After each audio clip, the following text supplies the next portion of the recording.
provided, and now the expectation is.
Hey, thank you.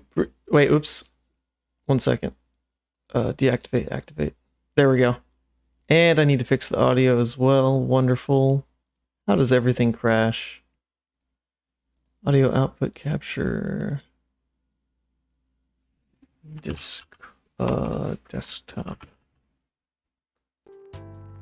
There we go. Alright, that should be right. There should be music in the background now. Oh, geez. Okay, overall, today has been a really hard day already. Man, interrupting the workday to jump in and do a stream, like, has its pros in that, okay, cool, it's a break, it's a mental break. Just check out from all the stresses of the day.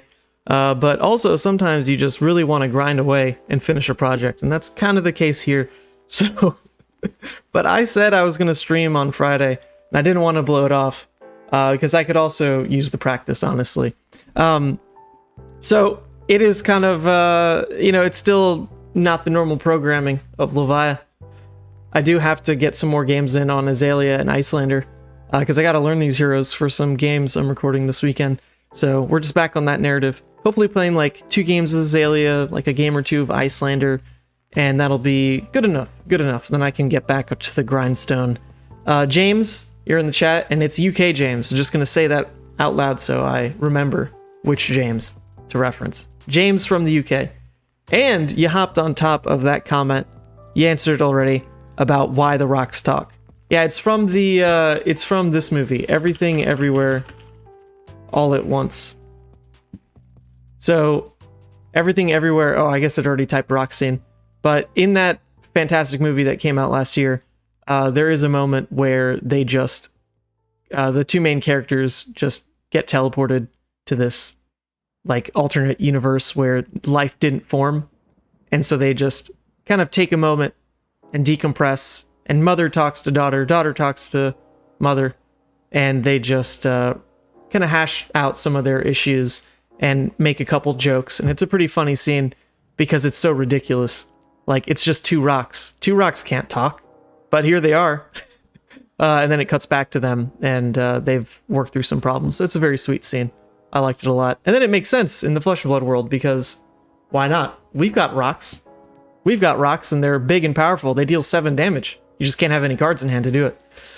What dictates What dictates the decision on which bow you use? Literally, what's the better list? That's it. And the better list is definitely Death Dealer Azalea. That's all I can really say. The Sandscour Great Bow, I tried a couple of games with it yesterday, actually.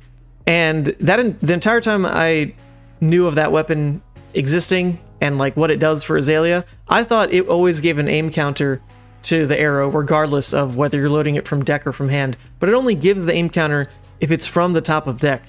So once again, it adds just like a little bit of a clunky hurdle for Rangers to get over that the Death Dealer build just really tries to overcome. Death Dealer Azalea is about staying consistent and just being an old reliable Azalea deck. It's nothing too fancy. You've got the good cards, you've got the good buffs, you've got the good go-agains in the Bolton Shots and the Ravenous, and that's about it. It's just old reliable.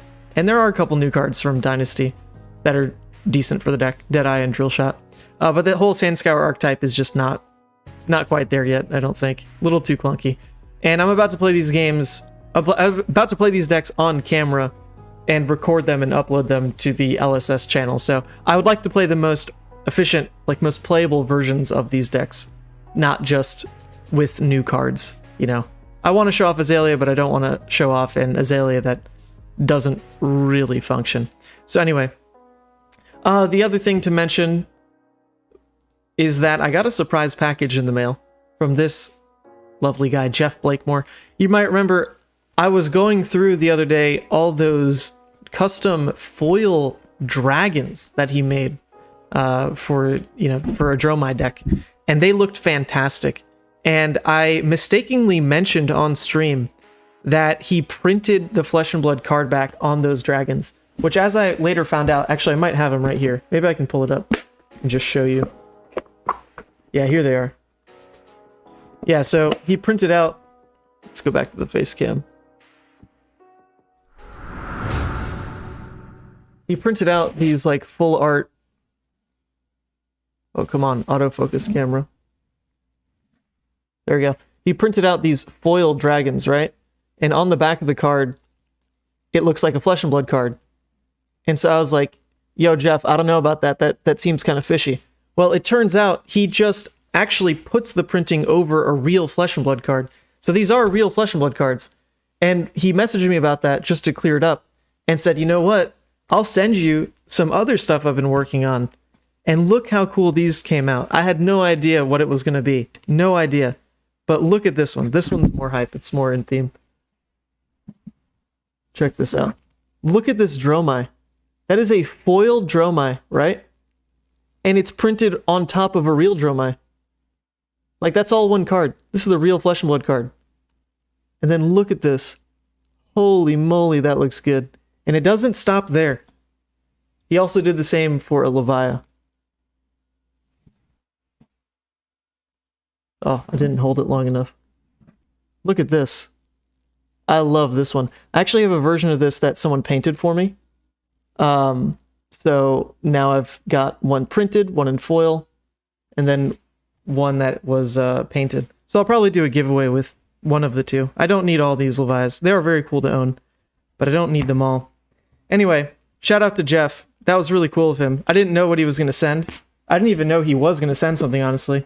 I just needed to apologize anyway for mistakenly calling out his print process when it turns out it's like way cooler than it actually was to me initially. Okay, anyway, games.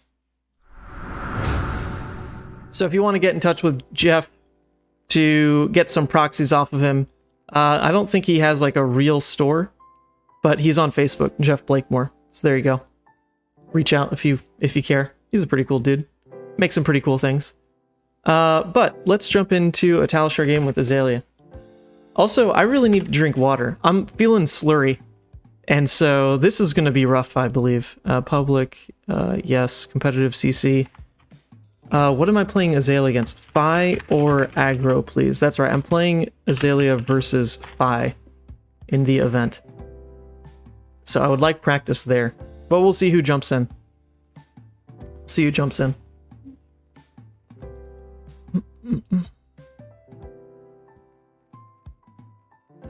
So there is someone else who streams these days in the middle of the day. Let's see if we can pull him up. Twitch. Check this out. Blake, if you know the caster.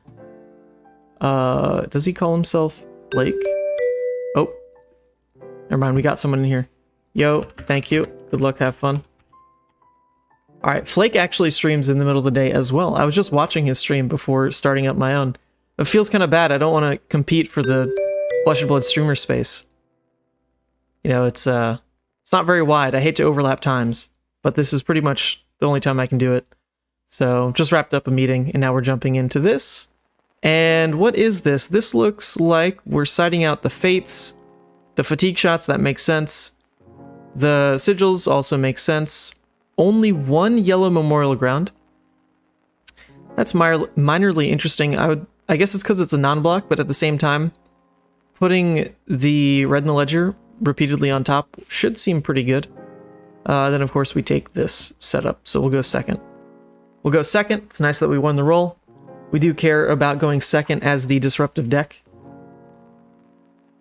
Let's go. Yes, I'm waiting for you. Okay, my opponent. Named Hell. That's fitting for a 5-player. Sure. Start the blocks off strong. So at this point, I think I will go ahead and sink. Just because it covers up the full 3. Also, sinking a 2-block means I could potentially draw a new 3-block. Yep. That's exactly what we did there. Sounds fine. They shouldn't end their turn. That's right. Oh, wait, oops. Uh-oh, am I gonna get to sink below still? They undid something. Okay, yes, there we go. Sheesh! Don't want to do that wrong. Pass. Phoenix Flame, this one's just for 1. I'm fine to take the 1 damage here.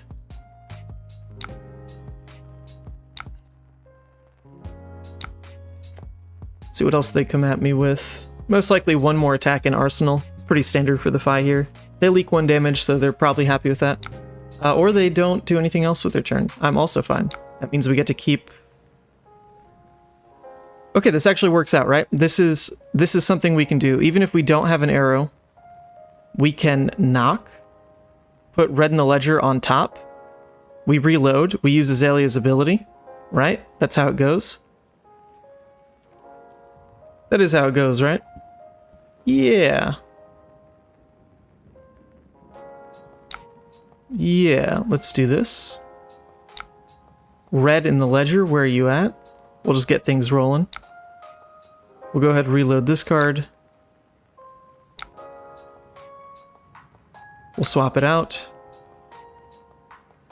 Might as well. I mean, we're not going to leave ourselves with an arsenal here, but we are taking away their whole turn effectively. We'll get the opt through another red pump 3. That's fine on the top, I think.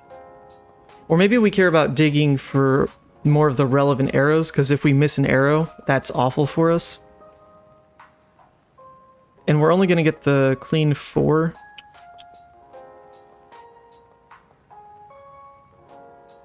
I think I will keep that on top.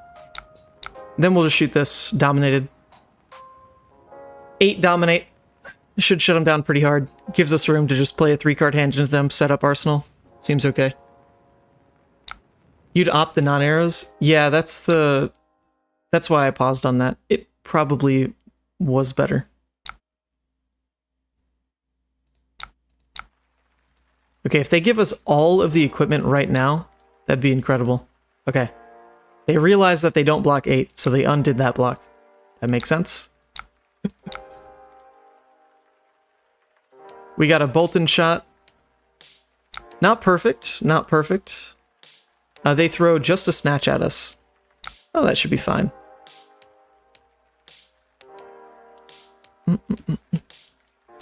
Bolton shot isn't going to be that relevant. Also, having to pitch for it sucks a little bit. But with this hand, we do get to just Seek and Destroy, read the Glide, load Bolton, and then Arsenal the new card. It means we don't throw the Ravenous. I think that's still fine. We take 4 here.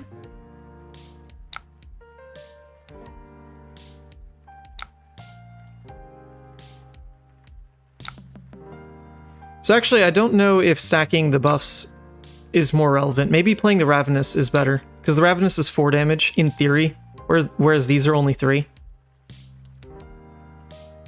So if that's the case, we're pitching the Read the Glide for Bolt and Shot. Seek and Destroy is definitely the one we would rather keep. So I do have to make the choice now. Do I Death Dealer pitch this for Bolt and Shot, or do I play the Ravenous Rabble? I think we're gonna go the Bolt and Shot load. It's a headshot. So that's a little anti-synergistic. In a way, if this was a 0-cost arrow, that would work out really well for us with the Bolt and Shot play. It's not.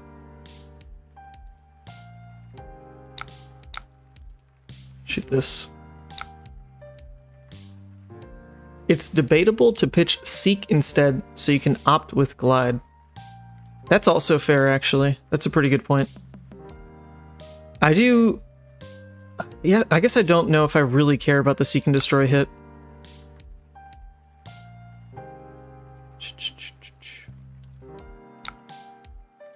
Reloading doesn't really matter.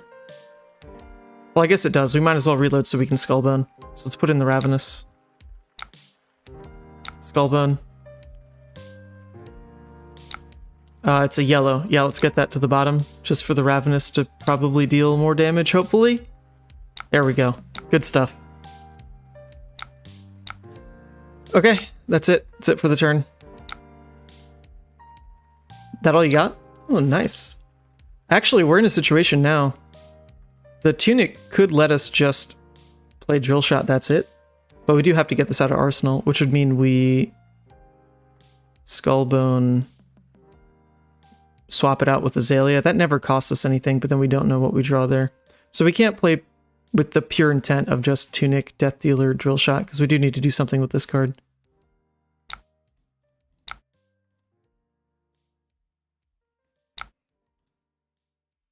Okay. Reloaded Headshot, then Azalea after, so you came in this turn with face up release instead. Reloaded Headshot. Okay, so it'd be face down, then Azalea after. So you flip up the Headshot, we look at the same thing that we did off of reloading the Ravenous. So you come into this turn with face up release instead. Oh yeah, that's fair. You're saying we just get the Azalea out. Yeah.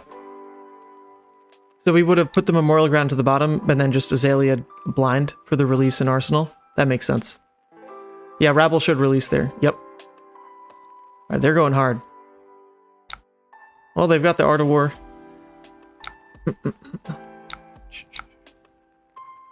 Yeah, that makes good sense. I like that. I like that play better. Okay, so they're not running Mask Momentum, so there's no reason to really block this per se. Yeah, it just does get funky now, knowing that this is an arrow instead of a buff to start our turn, and it's not one that we really want. It's always a blind cycle, but then if we miss the arrow, we can't block with the Drill Shot, because we need this as our arrow. Huh, funky. Also, blocking with these 2 blocks just feels miserable. This could go really south.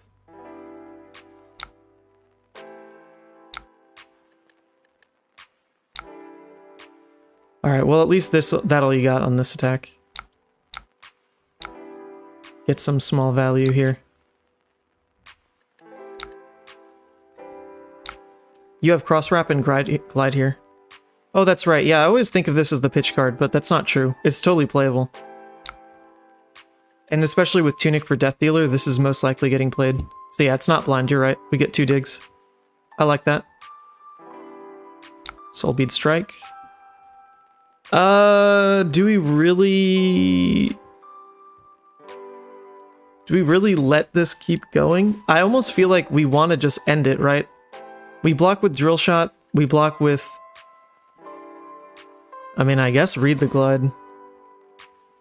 No, I guess it would be Release Attention, because we do want to make sure that we get the arrow so the op's more valuable. Because Seek and Destroy is active, so they can't arsenal this. So in theory, if I just put these on the chain right now, it's good Seek and Destroy value. Kind of keen to do that. I don't know if this makes Perch Grapplers worth it over one of these then.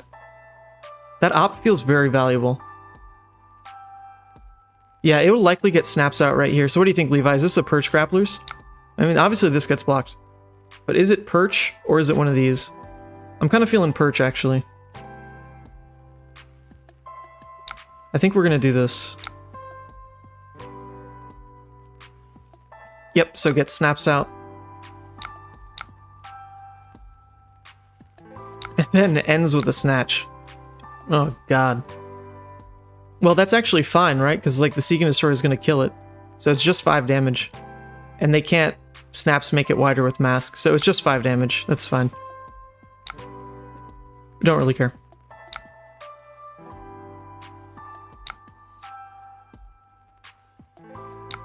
They pitch it away with Flame Scale.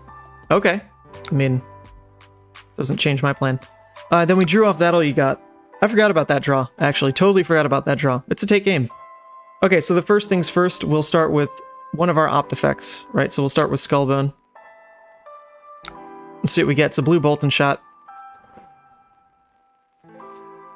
Well, that's an arrow, isn't it? That is an arrow. It's not a good one. I think I'm going to get greedy, because like worst case, we just shoot the headshot, right? Worst case, that's all we do. So I'm going to bottom that. We'll go read the glide. Take aim. Shoot. All right, so we know we're not ending anything in Arsenal. So in that case, let's go ahead bottom the non-arrow. And then just play these out, shoot headshot.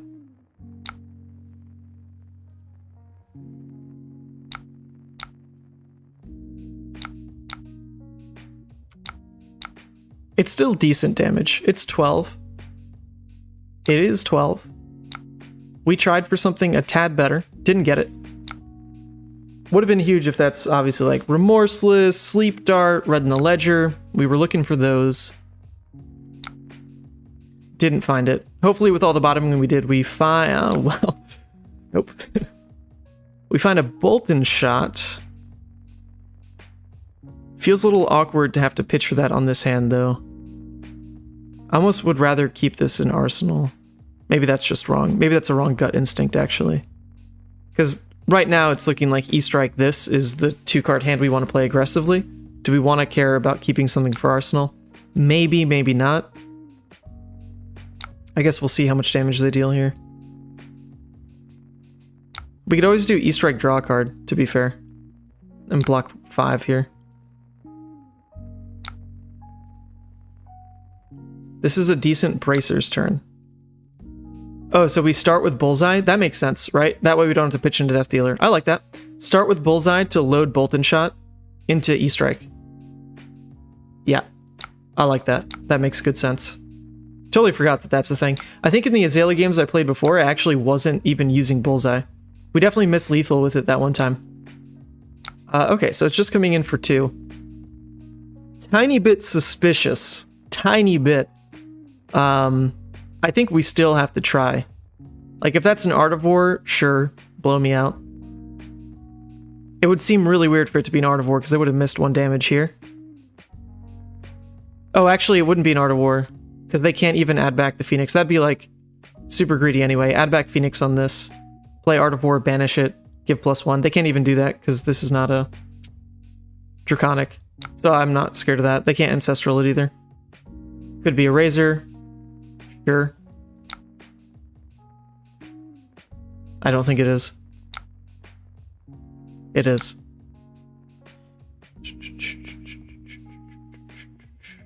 Well, we were never overblocking that anyway, to be fair.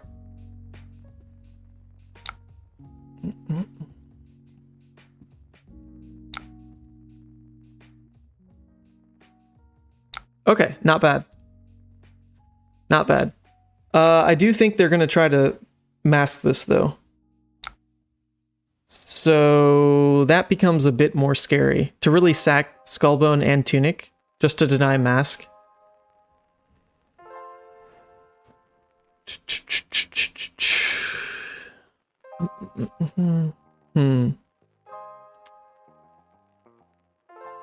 almost think I have to do it to stay in. Because if I eat this, they obviously mask. That ends up being... it'll be the Salt the Wound, which would be 6 damage.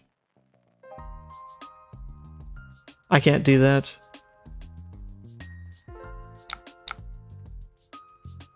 I think we'll have to give this up. Which means the E-Strike just becomes +2 instead of draw.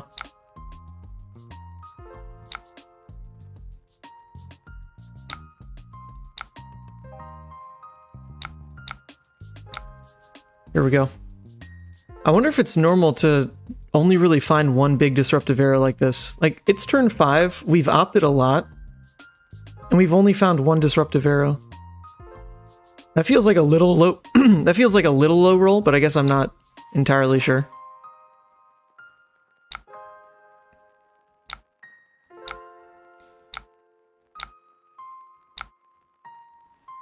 They have a lot of equipment. We do not. This is terrifying.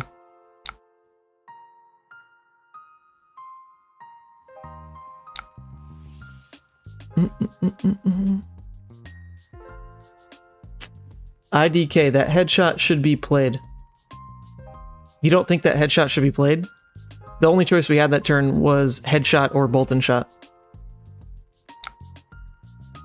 You think you would draw there? That's fair. Okay. Well, they definitely are going to break mass this turn. We just have to hope we somehow survive. If we could return Rabble, that all you got to reset Arsenal, probably okay. Yep, there's the Lava Burst. Now, they did block with Tiger Stripe. I don't mind that.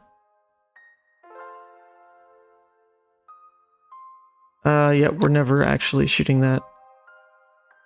It can't really be snatched, so I'll make sure I block 3. I guess I don't need to block 3 on this specific attack, to be fair. Just in case it is Razor. If it's Razor, I'm gonna die anyway this turn. Mounting Anger.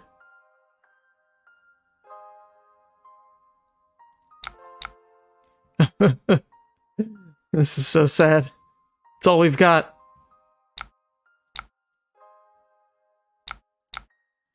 Yeah, this is just too big a turn. It's a 4. It's a 4-card hand. 4-card hand. We did the best we could. We had 2/2 blocks. No blocking equipment.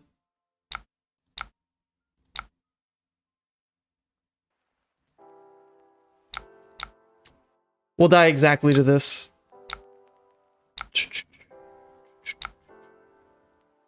Die exactly. GG, opponent. Alright, that's the update. I'm down to rematch if they want. Definitely. I would like more practice. That is 0-1. Yeah, I'll go second again. I think it's the same. Yep, it already saved the Fai matchup. Cool. We'll do that. Feels dead, man. Yeah, I mean, we only got 2 disruptive pieces. We got 1 Seek and Destroy, and we got 1 Red in the Ledger. I guess the only actual choice we made that missed us a disruptive turn was we bottomed a Memorial Ground, but it was on a turn that we were playing Ravenous Rabble. So to leave that on top would have been -1 more damage just to draw a non-block in the hopes that we have the room to play Red in the Ledger again. That might be worth it, though. Like, it is that kind of matchup, right? Like, you do really want to play Red in the Ledger over and over.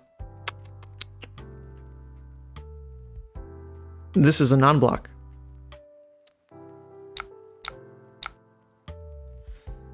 I probably should have blocked 5, actually, just in case it was Ancestral. Because that would hurt quite a bit.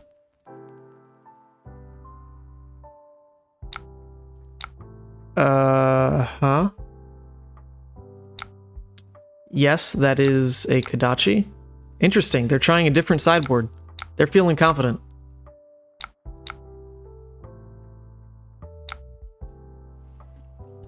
I don't want to miss having an arrow. Not the best arrow there, is it? Alright, so we could get super greedy. If we Death Dealer in the Bolt and Shot in the hopes that we get a buff card, then it will have Go Again into Reload Remorseless, and that's like pretty insane. That is quite the copium. Quite the copium. We could also just straight lead with Bullseye Bracers. That can't be right. Maybe it's just E-Strike Go Again, because we have the room. E-Strike Go Again, Death Dealer Load, Remorseless Shoot, Arsenal the new card. That's probably the best option here. Just in case that changes things, I guess we should Death Dealer first, to be fair.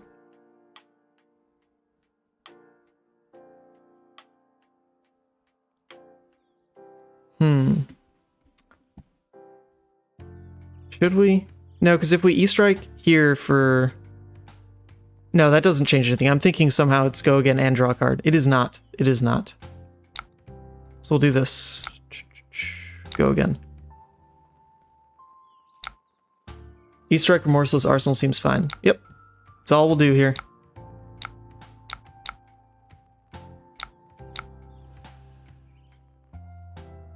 Oh, I kind of like... I don't know. I kind of like playing out that Seek and Destroy.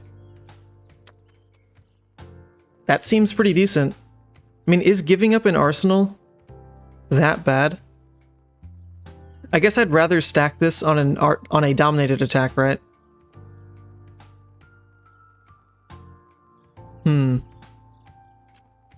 This brings it up to 8. It's a relevant hit effect. They're likely to play out their whole hand this turn. So maybe I don't want to stack those kind of hit effects. But the Seek and Destroy is like not a real hit effect against Fai, because they'll always just play out their Arsenal card. It's not like they're waiting for a big combo. I won't play it. We'll hold. It should be the same now versus later. With the slight upside that we'll get the Skullbone off. We'll wait.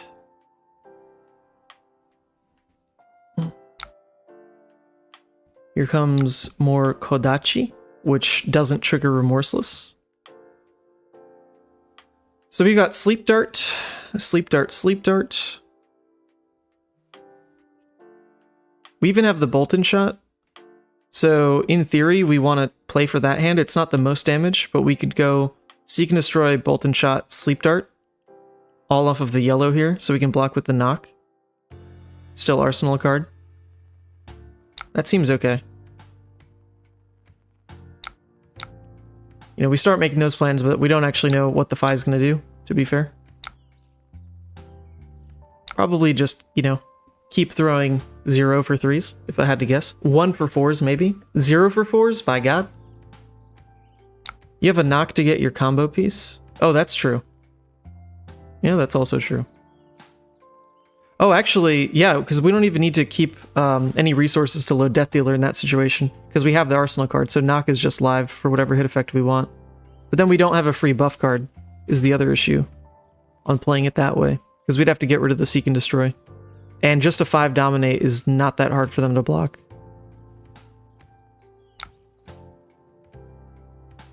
No blocks, Red in the Ledger for 11 Dominate with Seek. Oh, wait, yeah, because we can play out the Seek, this reloads. That's true.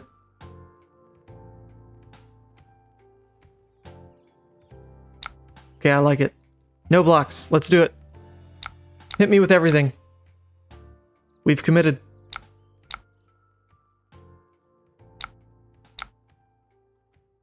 Yep, keep it coming. Let's see it. Remorseless is doing its job. Well, okay, that did make Mounting Anger free. I don't know if that's going to come up. That one resource floating. If it comes up, I'll be a little sad.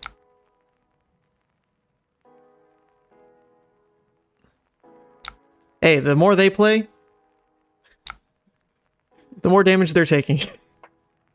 They will definitely Salt the Wound this turn. Like, that is not a question. They definitely will Salt the Wound this turn.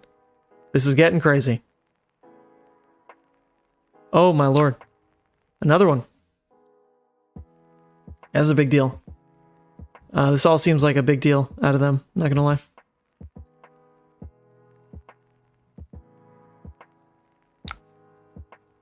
Here it comes. Alright, so actually the way they're doing this, I could punish them because they haven't used Mask yet. So I know they only have 2 more attacks right now.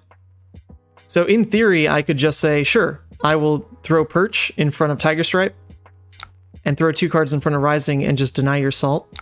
I could do that. Is that worth scaling down this hand?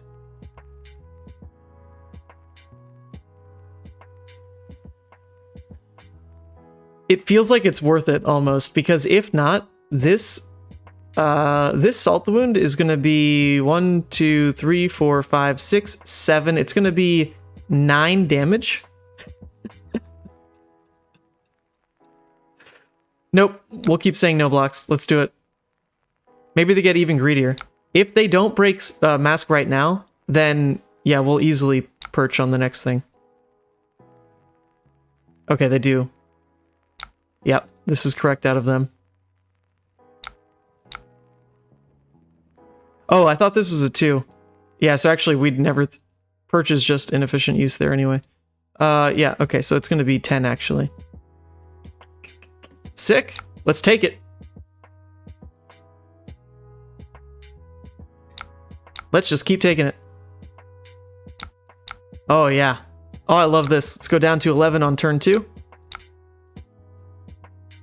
Feels Ranger, man. Hey, why aren't I running a Hornet Sting? Hornet Sting would be busted. Blocks 3 damage there. Blocks 3 damage. It'd block Phoenix.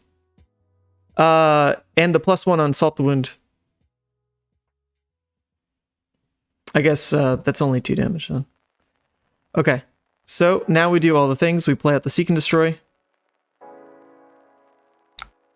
We knock.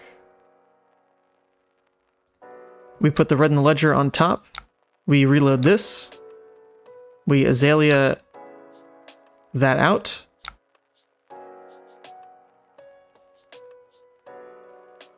Is that right? Wait, I feel like there was a better way to do that. Was there a better way to do that? No, because we couldn't cycle out the sleep, right? If we drew with Death Dealer by pitching the Deadeye, then how do we get the Sleep Dart out? Oh, it can be face up. Oh, shoot, it can be face up. Hold up. Sorry, this turn. This is wrong. So we play the Seek and Destroy. Then we play the Knock. No, we don't play the Knock yet. We play this. That's the right way to do it. Yes, just hit pass. Okay. Then we load in the Sleep Dart. Yes. This is how we draw a card. I forgot that the Azalea doesn't care whether it's face down, face up. It's this that does. So we can do this. Then we play the Knock. We put the Red in the Ledger on top. Then we swap. There we go. Then we Deadeye. Then we Red in the Ledger. So actually we should have Skullboned, was the one thing we missed. We should have Skullboned to peep the draw on the Death Dealer. That's okay. This is all fine with me.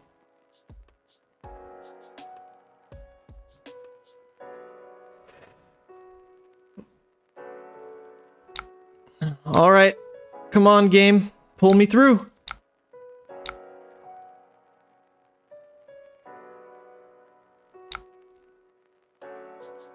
We did get a buff, so that's pretty useful. Although they have E-Strike. That is the best card they could possibly have into Red in the Ledger. Good job, opponent. Good job. But we have another Red in the Ledger. Unfortunately, the best we could pump it to is 7. I guess unless we Bullseye Bracers.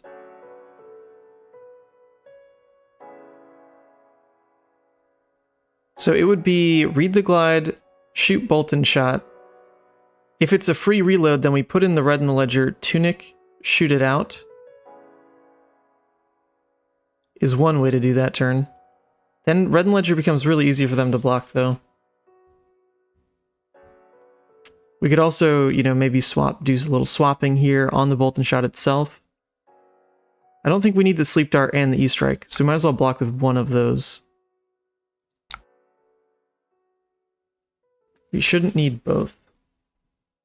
I think my question is, do we even need either of them? I guess at worst one is just an arsenal card.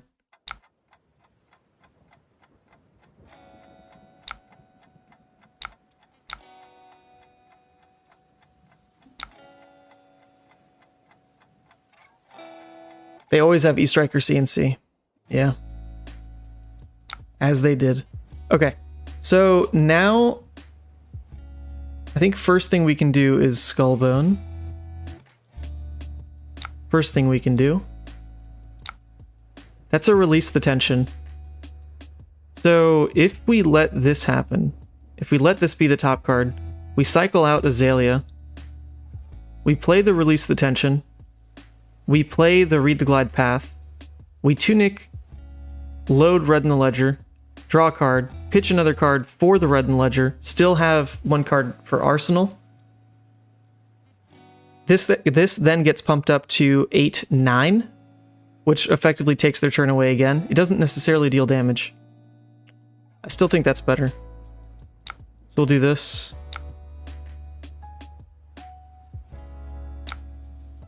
We'll play it out. Now this can affect our draw, so we'll do it now.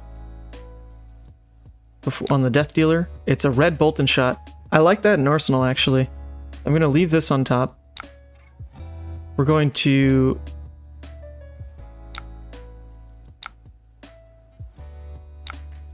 do this.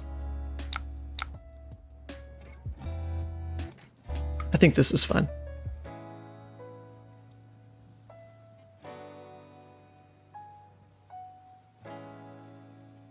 You'd rather pitch red in the ledger? Wait, is that what RTGP means? There's no way. Read the glide path is what you mean.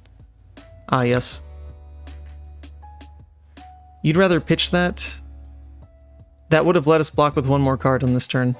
For -2 damage. That's, yeah. So it'd be -2 offensively, but it'd be 3 more life for us. Oh, no, never mind. We would have kept this card, we would have blocked with E-Strike. Yeah, so it is the same. That's what I'm saying. In terms of the damage saved, it would have been 3 life to do this plan as our pitch. It still would have been 9 to what they're showing 7. Probably still would have taken their turn. Yeah. Would have been good enough. Or no, it would have been 7-7. What am I saying? Oh my god. No, it would have been 8-7. Jesus. No math today. No math today. So we did take their turn, though.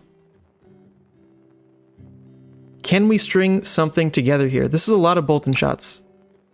This is a lot of bolt-in shots. So this should give us the go again here. I think we'll go ahead and... should we Skullbone now? I think ideally out of this turn I get the bolt-in shot off into... I guess bullseye, another bolt-in shot into headshot. I can't draw an extra card doing it that way, though.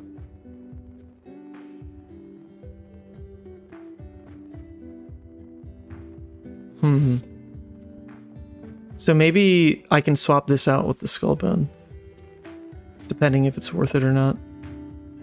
It probably will be. I guess we can get that information now. It's a remorseless.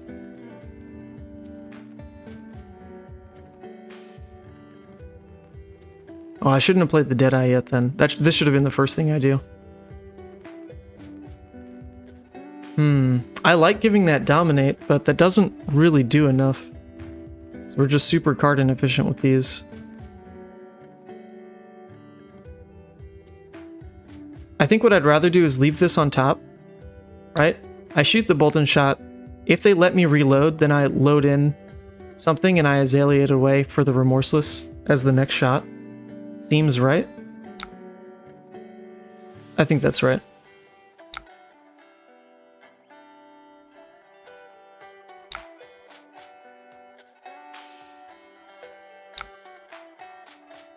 Alright, so now I can get the reload off.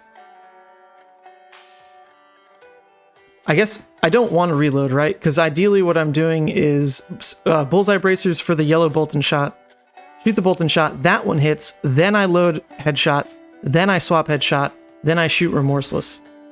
Is that right? Or do I just bullseye for this, not worry about the reload, death dealer in the headshot, shoot the headshot because it's more damage, remorseless is then an arsenal? I think I actually don't want to reload here because I want a bullseye.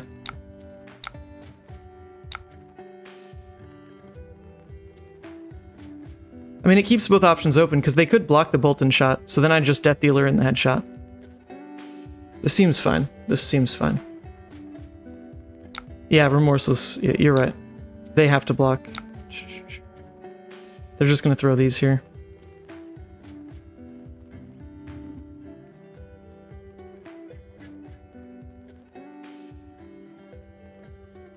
So this is just more damage then. It's one more damage. I guess depending how low they get, maybe it is still worth it to shoot with remorseless.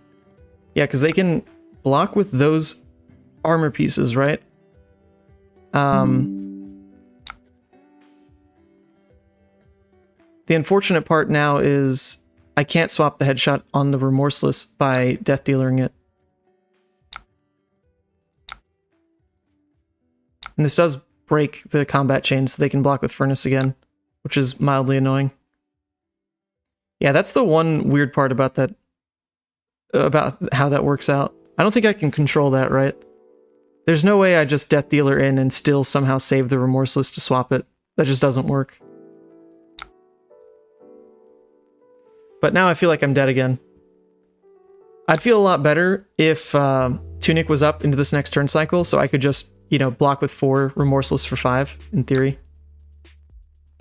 This feels pretty bad.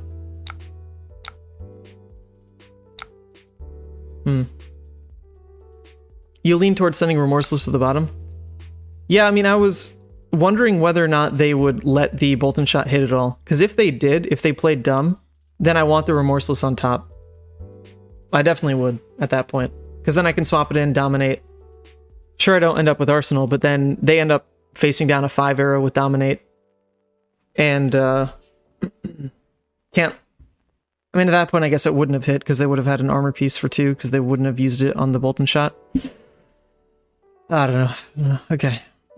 Yeah, maybe it was always right then. Send it to the bottom. Oh, this is great. We're facing down an Art of War.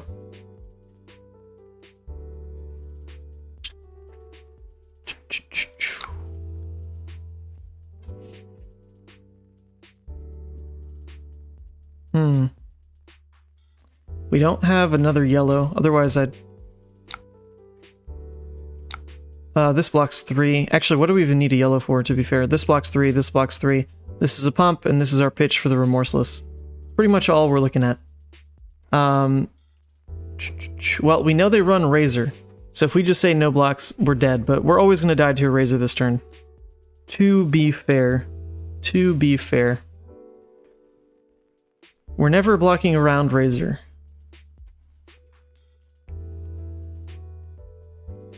Sure, Razor me. No Razor. Alright, we're not quite in Kodachi lock yet. We appreciate this. It's getting there. But not yet. Oh man, if their turn is ass, we can win this.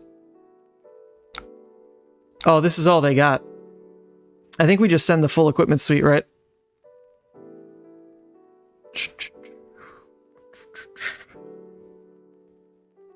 Is that right? What can we even do with all these cards? This is a buff, this is a buff, this is pitch there. This would only be an arsenal. So it's probably not worth it, actually. Headshot's more damage than the remorseless. So maybe we always do try to swap this out for a different buff. And if that's the case, then we want to keep this and this, so we do want the full hand.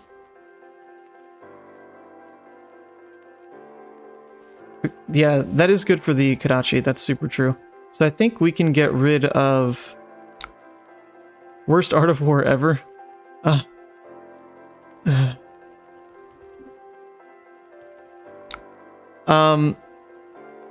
So I think...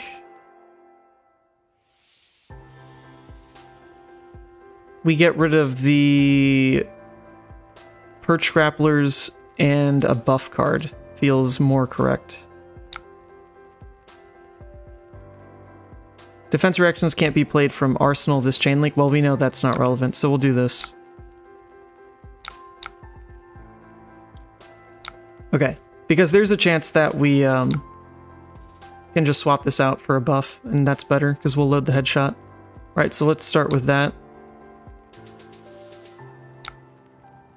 It is a buff. That is better then, right? That is better. There's even an opt effect there, so in theory we could swap headshot for a dominated arrow. So we do like this. So we'll swap this. Oh, no, but the one thing that doesn't change actually is we would have to opt and play it out, so the death dealer draw is that draw. Maybe it's still another buff card. A drill shot? No, we don't want this.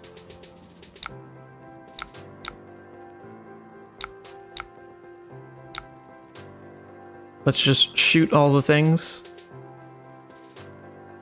Okay. So they had an Art of War and even bigger, so they should just lose.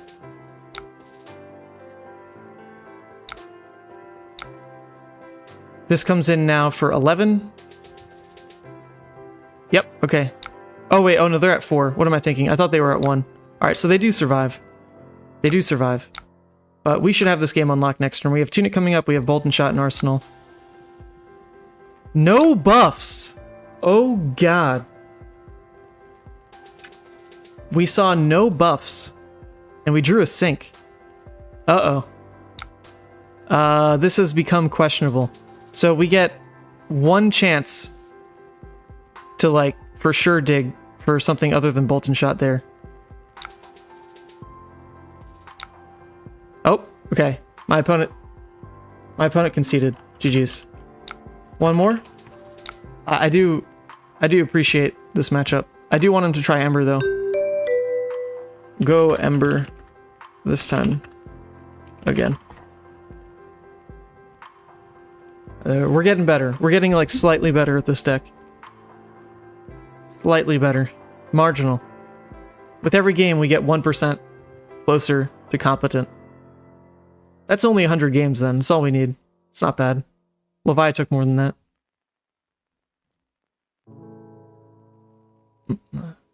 This matchup is closer than people think. Yeah, I don't think it's, oh yeah, like, hands down, Azalea's got this. Always busted for Azalea. No, I think it's definitely a closer one. So I wanted to put this on camera for LSS. Because this is one to easily just say, like, oh yeah, you know, chalk it up to Azalea stopping Fai. But I think if the Fai player's prepared and the Azalea just doesn't quite see disruption like in that game 1, it definitely still looks really bad for you. Not to give hope to Fai players. That's not what I'm trying to do. Sure. We'll probably leak a damage somewhere, but in the off chance we don't. Drill shot shouldn't be that useful.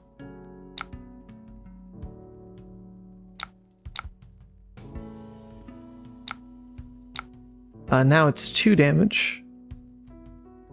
What are the chances that this is like another 3 into another 3?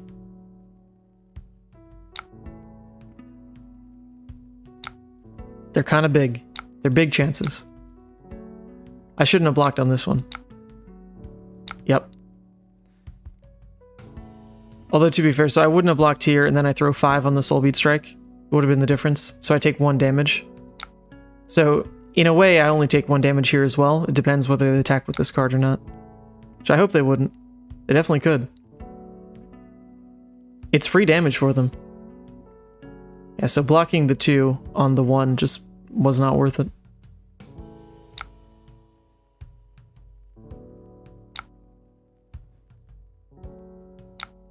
Okay, so actually I'll totally take this. So I'm dealt 3 damage, but they don't get an arsenal. It's fine. Although they could mask again. If they masked now, then they don't get to spread out the tiger stripes. So they don't do it. Okay, well, all we have is a drill shot. all we have is the drill shot. I guess we want to save that, right? So we want to load with Death Dealer first.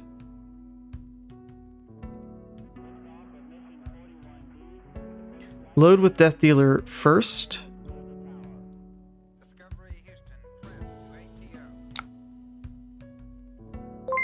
Oh, thanks for subscribing, ES. Just because the Read the Glide lets us then potentially swap into a better arrow. I don't think that card super matters. We're going to be replacing it. I'd rather hold this in hand, potentially. Okay, so then we Read the Glide. It's a Rain Razors. I don't really want to draw that card. So then all we can do is shoot out the drill shot. I guess that means we put Blue Bolt and Shot in Arsenal. That's okay.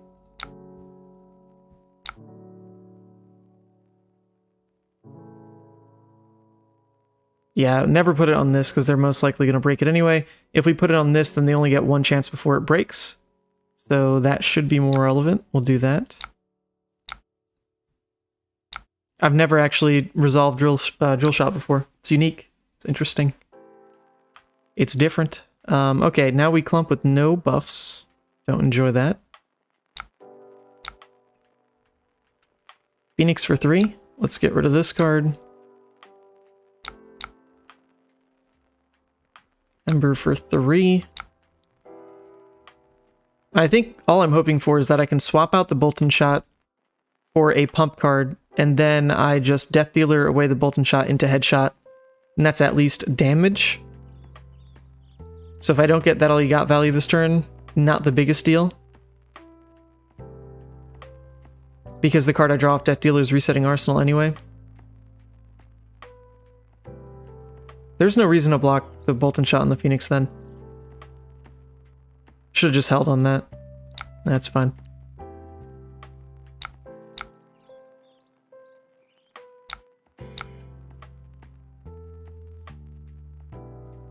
Yeah, so if we held on this, we'd be blocking 6 on their Snatch. That wouldn't feel great. I'm almost fine letting the Snatch through. It forces the snaps out of them. I don't hate that. Like, I really don't hate that.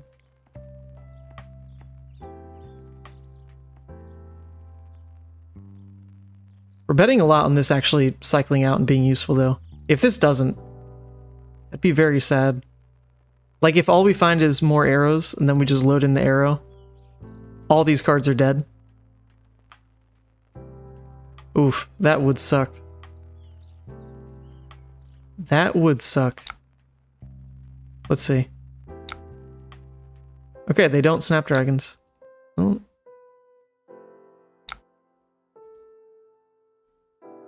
That's it. Alright, so actually we could have blocked with one more card.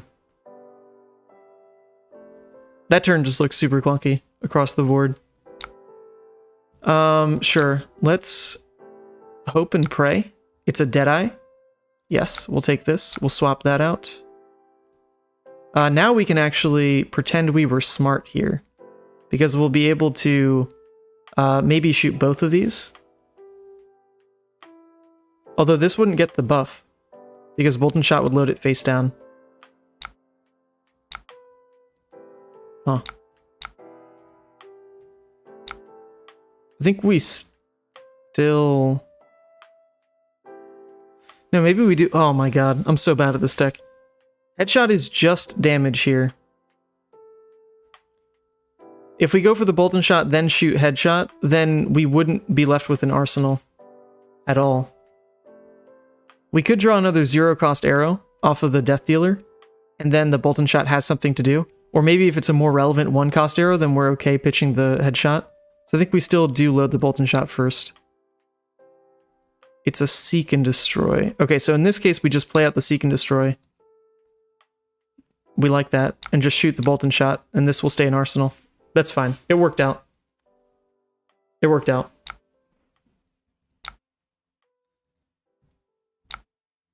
They play a Sync. That's fine. Nothing to do with this card anyway.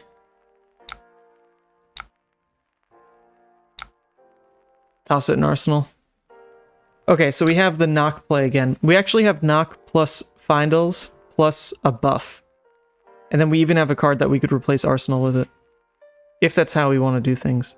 Although I feel like last turn when I jumped the gun on that decision, I was missing out on card math. Because you can always reload. You can always Death Dealer, load the card. That way. Regardless of what this is. Okay, so let's see. Mounting Anger coming in for 4. Blocking 4 in an Azalea deck seems pretty tough. Doesn't seem like it's an easy thing to do. Not at all. I think we say no blocks again. It's not worth it. They play an Ancestral. Sure.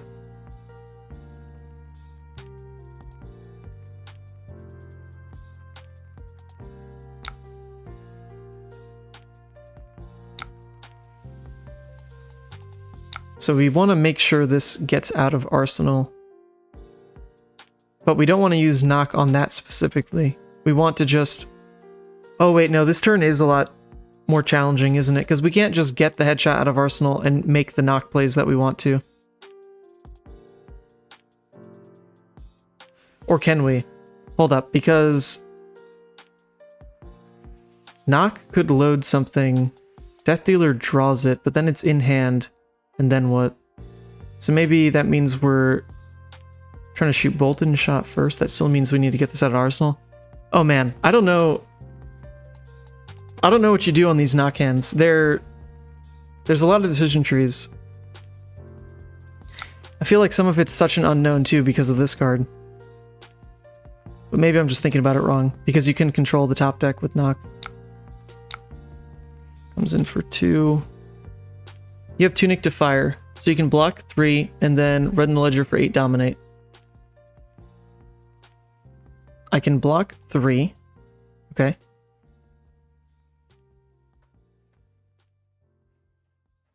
And then Red in the Ledger for 8 dominate. So that is the play that I was talking about then, where you just block with the Bolton shot, Knock sets up the Red in the Ledger, you swap it out with Azalea, play this, Tunic, shoot it, Arsenal, Rain Razors. So we always just block with the Bolton shot, and then that's it for the turn. That makes sense. That was like literally the first thing I said, and I figured there was probably a better option to get like more card advantage or something. But I was wrong.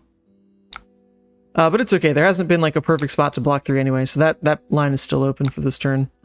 Because blocking on this would have been worthless. Blocking on this, also worthless. Now it's slightly more questionable. If we block here, then it's probably done for as far as mass goes. I'm kind of feeling they were blue heavy. Otherwise, why'd they play this out? This would have just gone into the Searing Swing. It is a Seek and Destroy though, so I can say no blocks. They do have to play whatever this is. If it just converts to the Searing, then I block 3 on it.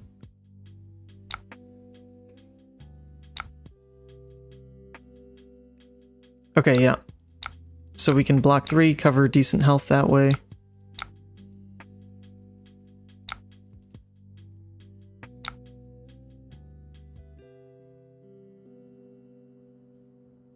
Okay, so is there ever a better option to Skullbone first in the off chance that we get a buff card? No, because that messes up how knock works. That's right. I'm thinking if you Skullbone, reveal this, see a buff card, and then swap it, then play knock, load, it just stops working because knock needs the arrow to swap for Azalea. So we can never actually use the Skullbone thing. And we're about to shuffle the deck anyway. So I guess it's just like a waste of sequencing. I'm pretty sure.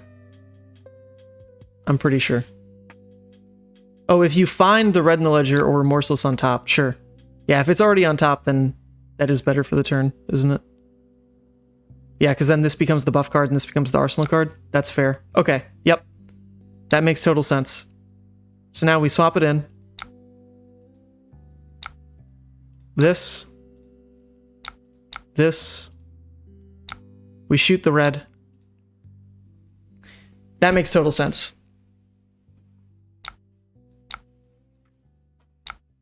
Cool. Pump it up to 10, dominate.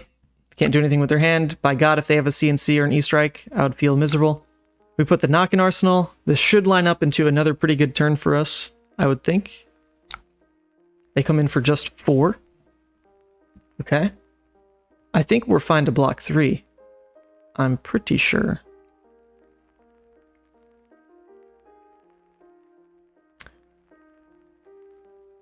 Actually, maybe not. In theory, we play the Seek and Destroy, load the Bolt and Shot, or rather, we play the Seek and Destroy, knock the Death Whistle, make sure like Remorseless or Red and Ledger goes on top, then we Bolt and Shot, pitch with with the Deadeye here to shoot it. Then on reload, we put in the new card we just drew off, Death Dealer. So if that's the play we want to make, we do need this whole hand. Oh, actually, no, we don't. Because this is the one that's going to put the Red and Ledger on top. So we can block with the knock in hand. That's no cards in Arsenal, though. But it's still another big turn out of us. I think we'll go for that. Then if they do block tall on the Bolt and Shot, then we've just got to Red the Ledger in Arsenal for next turn.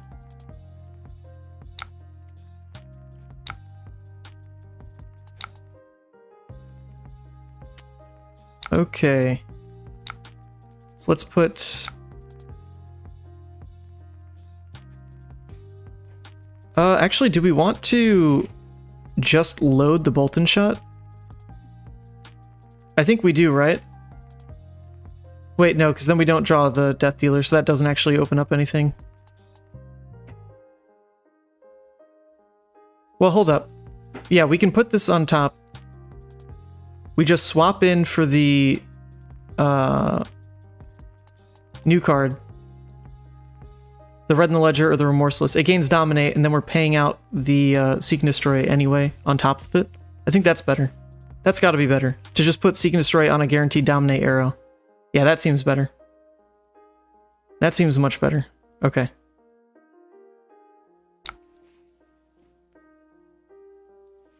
Cross wrap first. Oh, that's true. I think let's put the Red and the Ledger on top again.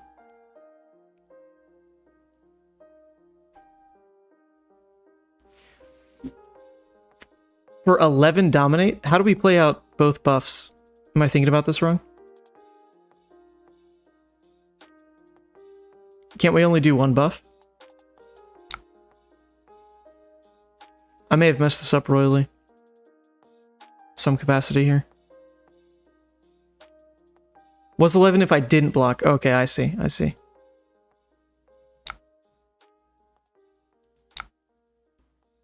Oh, actually, yeah. We already messed up the cross wrap.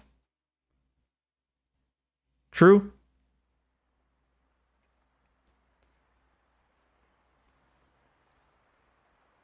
Yeah, no, keep going, Levi. You are the expert. I'll go back and probably read all this. I need to know. As long as I have rationale for trying to play the way I am, I don't feel too bad about it. As long as it's not like blatantly wrong, but missing something like, oh yeah, start with Skullbone. That's blatantly wrong. And deserves to be smacked. Okay. Alright, this should be a pretty good turn for us. We drew no buff card though, but we can sink and try to find something better. Yeah, so let's definitely sink away the headshot.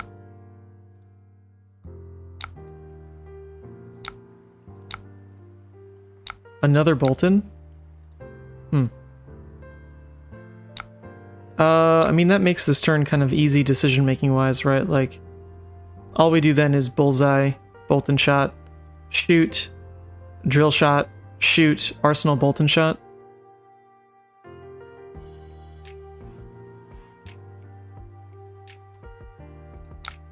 I think.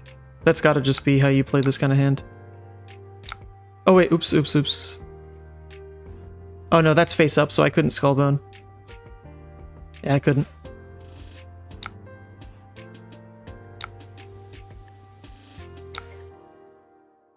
Yep. And then we just put the drill shot in here. We shoot the drill shot. Now we can actually skullbone though, can't we? I don't know why we would. Maybe just to fix next hand a little bit. E-strike. I think we're trying to look for a buff card next hand, so let's put that on the bottom. And then we shoot drill shot.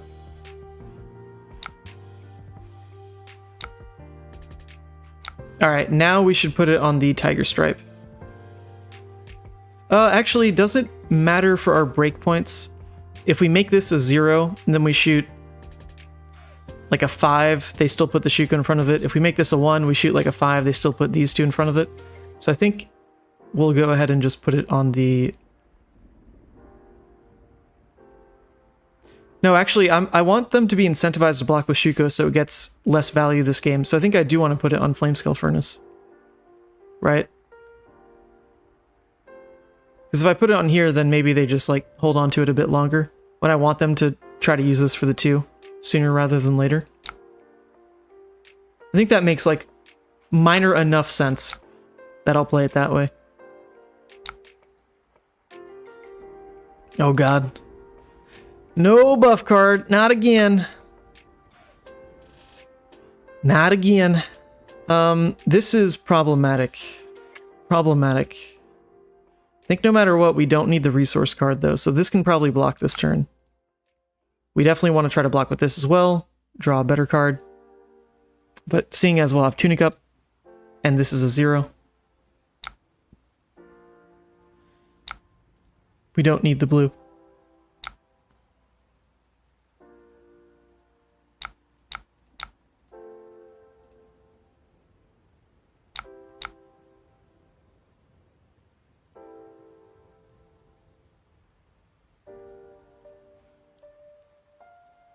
Alright, this is likely that all you got value. It doesn't seem great though, does it? It just blocks 1. Let's see, do I think it'll get value blocking 2? They played 1 blue snatch. There's been... Actually, that would go to 3 anyway. So it's really just looking at these blues. They've already played 2 of them. They pitched another one. So I think, in all likelihood, that all you got only gets value on this exact attack. Pretty sure.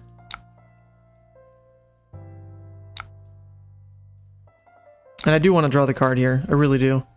Need to find a buff. And then it's a red snatch. So I think I can sack... I'm pretty sure I can sack grapplers and bolt and shot. If I say no blocks, they definitely snaps it. And then there's a 2-card hand threatening more mask opportunities. Whereas if I block Bolton and Perch right now, it's 1 block inefficient. But it does just end their turn and they're at 6, and I can try to just keep taking tempo, so I think we'll do that. Read the glide. We love it. This is all good news. Alright, so... in these situations, strictly correct sequencing. We know we're shooting the bolt and shot because we have read the glide. So that means the read the glide opt is always happening before the bolt and shot is getting used. So let's do this. It's a headshot. We don't really care about the headshot. What that does show us is that Rabble does hit for 4 this turn. That's pretty cool to know that. So maybe that's worth it, just keeping that on top. Maybe not though, it's not a buff card, but it is an arrow card. You never quite know, do you? I think I'm going to leave this on top. Then we'll shoot the Bolton. This will come in for lethal, it is 6 right now. Could just Rabble into dominated headshots, 12 pulls a card from their hand. Why would it be I mean, yeah, it's dominated, but it's not that threatening, right? Like, that just comes in for 6. 6 dominate.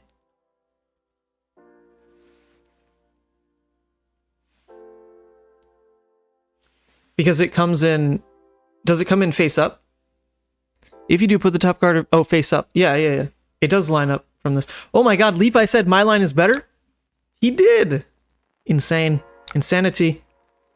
So now here's the question. Do we actually want the headshot next hand? Because if we didn't, then we can just choose to not reload here. Oh wait, actually that's not fair. What we should do is load the sleep dart, right? No, forget everything I'm saying. We should load the sleep dart, throw rabble, then we can skullbone. Then we can skullbone.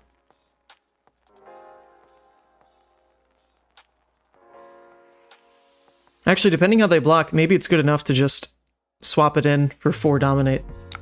I doubt it.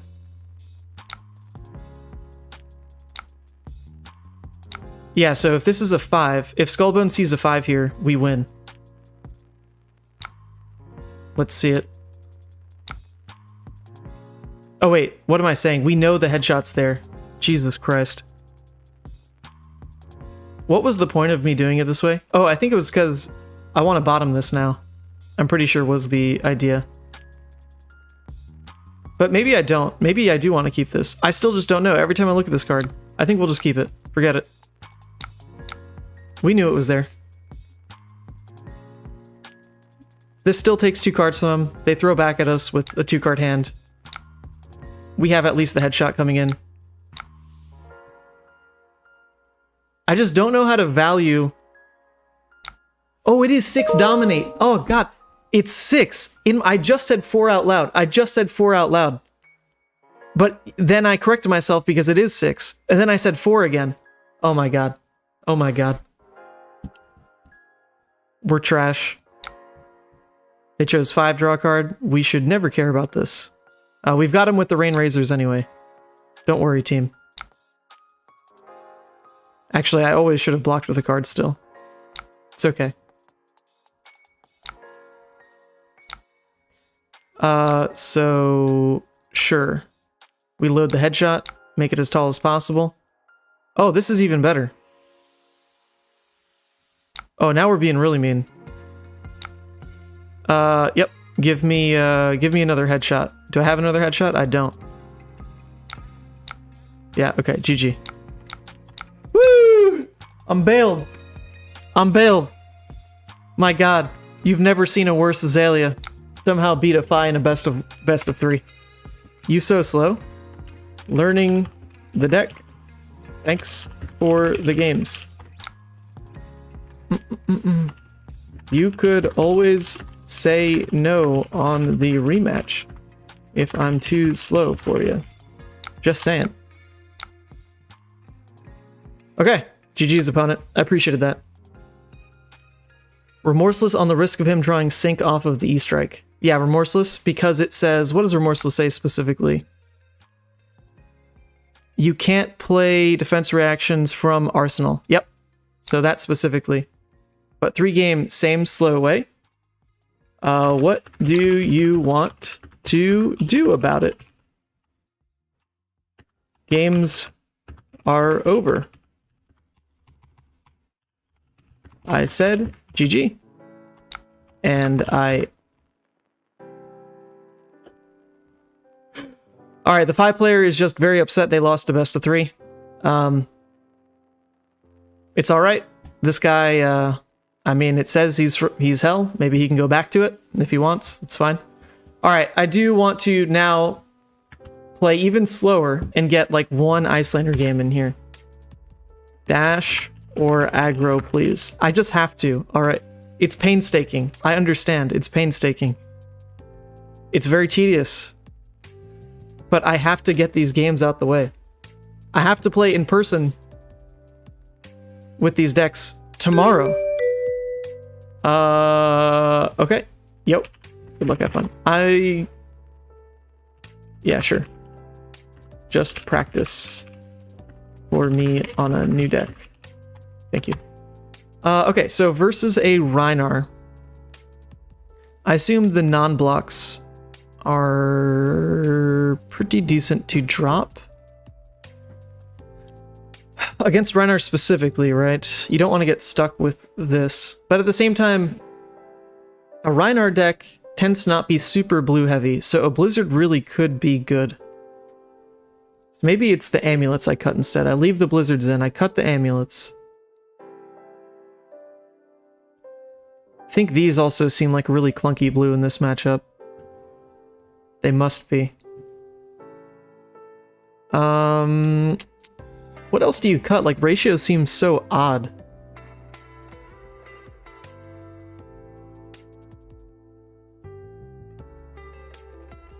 Maybe some 2 blocks here or there?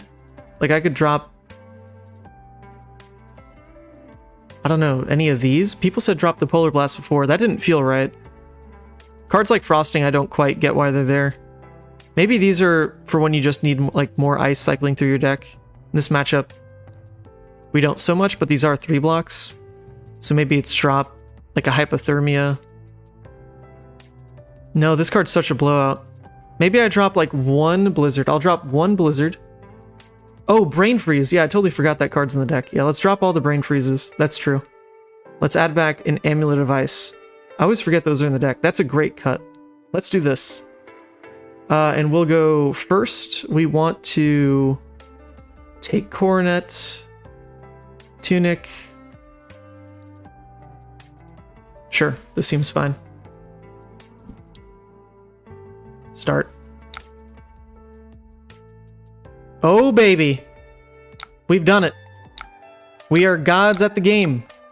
That's the best opening I think you could ever see. Yeah, sorry, Eklord. That's pretty darn good, isn't it? How are you able to use your own sleeves? Oh, what's up, Sloop? You can't figure out how to use them on Talishar? You do this.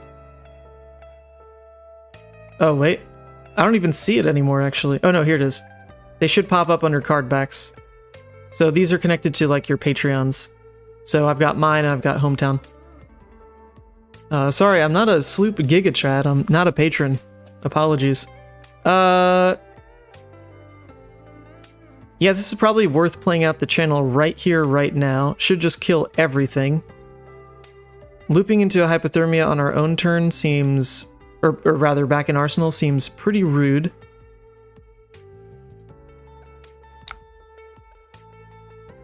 Oh, actually, that's never how we can play these hands, right? Because this, to keep channel around, this needs to go to Coronet Peak. Yeah, so it doesn't really matter. We're always keeping the other one for Coronet. They hit us with that Sync. That's also fine. So that'll go into Arsenal. Our turn will just be Scar for Scar, Coronet, Sync, and Arsenal. Seems okay.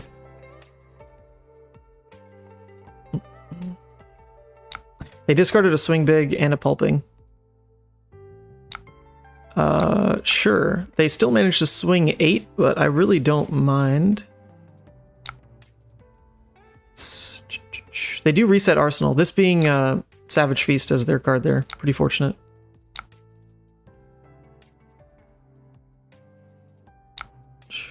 So we play the Scar for Scar out.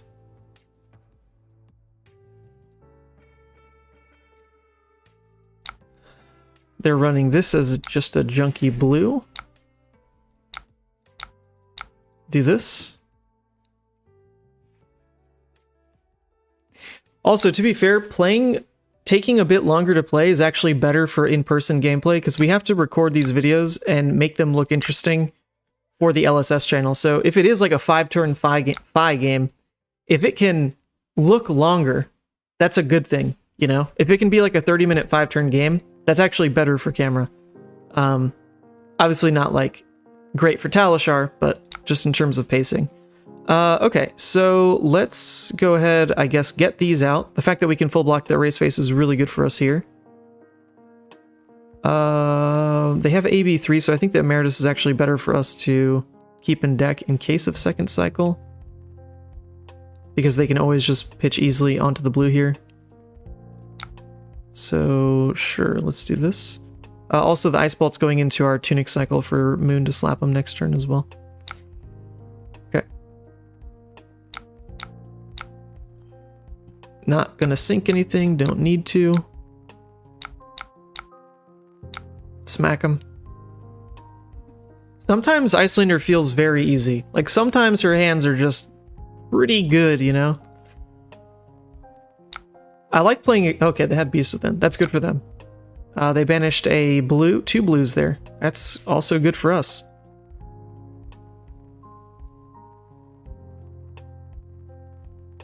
They still have to contend with the other discard effect here. And the 5 Arcane. The Beast Within was just Insidious Chill.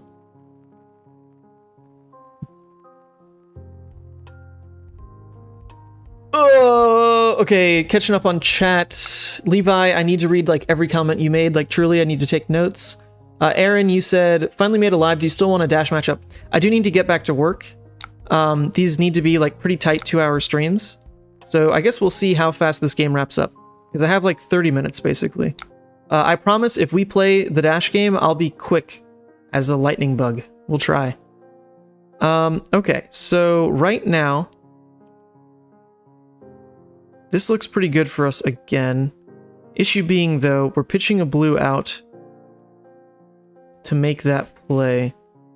So actually it doesn't scale very well for us, does it?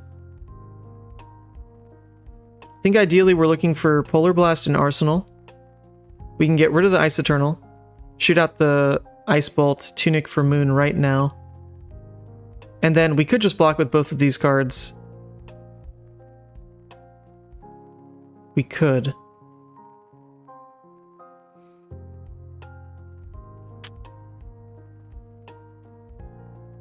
Yeah, I mean, they started with a yellow. So a Frostbite should at least probably sap their Tunic here. So I think I still want to do it. We won't necessarily use this for Tunic. We'll see if we need to for Ironhide or something, but most likely we use Tunic for Moon.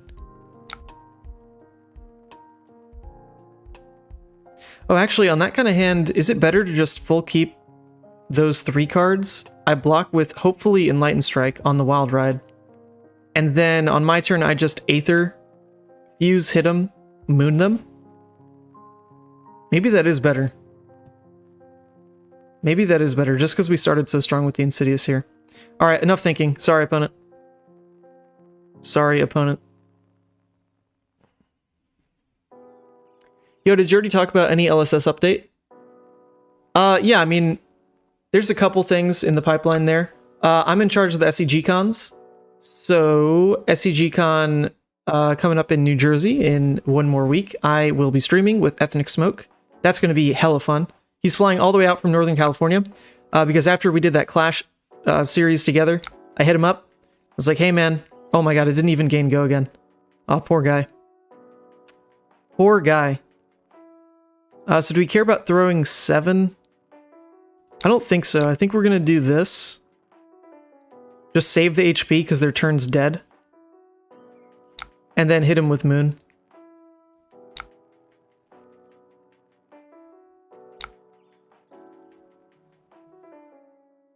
I'd rather save the life when I can, because I can't really control it every time in this matchup, because the Intimidates. Yeah, after we did the Clash tournament together, obviously Pankaj and I, we talked a lot throughout that whole thing, and he expressed wanting to do more casting, and I was like, hey, I've got the SEG cons. If you want to somehow make it all the way to New Jersey, I mean, feel free. Like, we can do that together. And so he's paying his own way. I mean, it's not like I get paid for those either. They're just for fun. So yeah, he's going to show up. We're going to do it. We're going to cast it together and have big plans for it. I've put a lot of work into this event. You'll see. You'll see. It'll be quite good. I promise. Other than that, LSS still isn't back in office until the 9th, so I can't make the other announcement that I've been waiting to for like 10 freaking years. Okay, do we think we'll cycle a blue out for another blue? I'm kind of feeling it. I'm kind of feeling it. I think it kind of needs to happen as well, to keep up with how the Aether Ice Veins are supposed to work for me.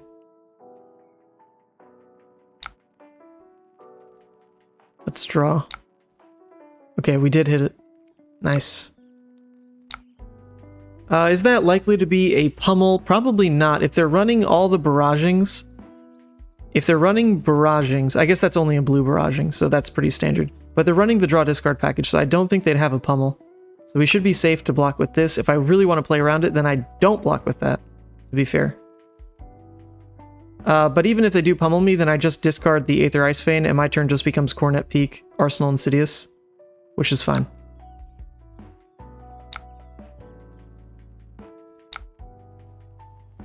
Okay. And then we just Waning Moon. Yes, what's happening in chat? 1 second. Sidetracked.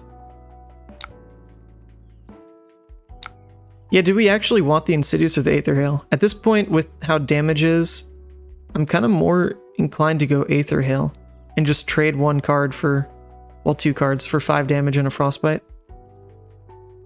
But at the same time, we'll be running low on Insidious ticks. But we did play out red, blue, a yellow here. So that's half our Aether's gone. So I think I'm actually fine to put this in Arsenal instead. Yes, what was I saying?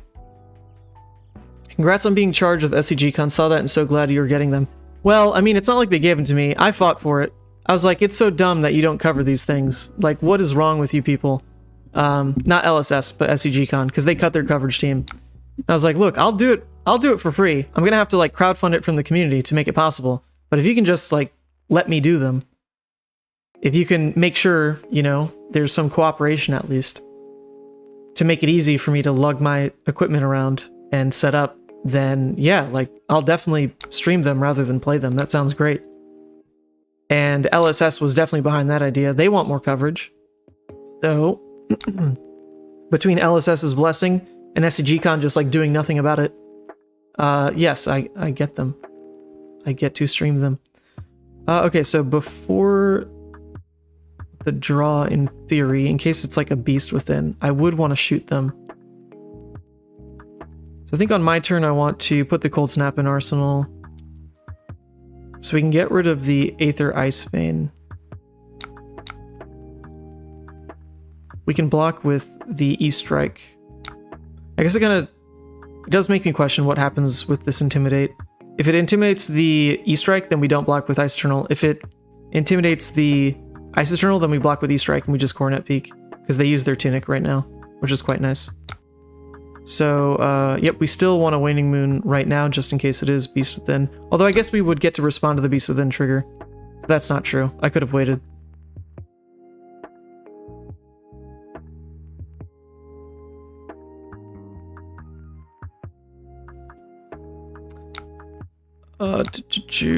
Yep, so it does go to 8. It is the Cold Snap. Okay, so since it's the Cold Snap, we get to keep these 2 to throw 7.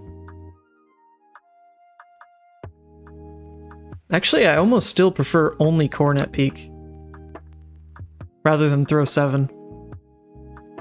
So I'd rather protect my life to use my 2-card hands on a better rate than just 7. You know, I could do 8 with Findles, 8 with Wounded Bull. So since they don't have Tunic, I'm more inclined to do that. I don't want them to get 4 cards plus Arsenal. So let's just play it this way. Let's do this. Make him discard. Yo, Ethnic Smoke. Oh yeah, you're actually in the chat. Oh, you're flying from Seattle. Northern California, Seattle, same deal. I'll be at the PQ myself, but we'll watch it all after sneak peeks between rounds. Oh, you better watch it after. Come on. You being there is going to be sick, Ravi. Love to see you, as always. Okay. Sick hand. Amazing hand. Amazing hand. Well, actually, hold up. There's the question again of, I guess I want a Tunic for the Cold Snap right now, right? So let's do this. Cold Snap. Man, this is so annoying. That's so annoying for my opponent. I do feel bad. What a tough turn. Like, you know the Rhinar probably wanted to play the Arsenal there. It's probably like, you know, intimidate, or like intimidate, pitch card, attack, discard 6. At least in my head it is. Maybe it's not. Alright, please don't intimidate the Findles. I'd appreciate that. Oh my gosh, my poor opponent. Yeah. So we'll just get rid of these.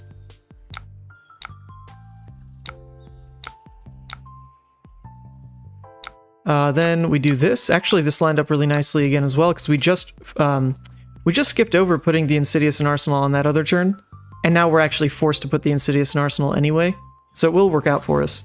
We never would have needed 3 this game, but 2 will be fine, and now we're forced to put the second one out anyway.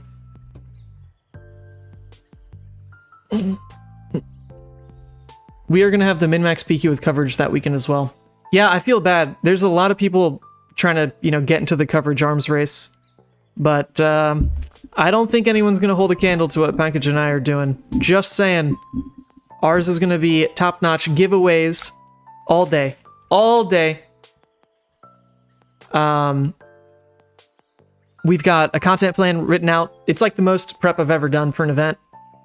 It's going to be sick. It's going to be sick. Wow, okay, so their turn was pretty dead anyway. Arsenal. Okay, so we have huge room here. Huge room to play out an Insidious. So we can pitch the Frost X. We definitely don't need it. We pitch out Frost X. We can block with an Aether Hail. Return with Scar for Scar. Arsenal Aether Hail. That seems pretty good.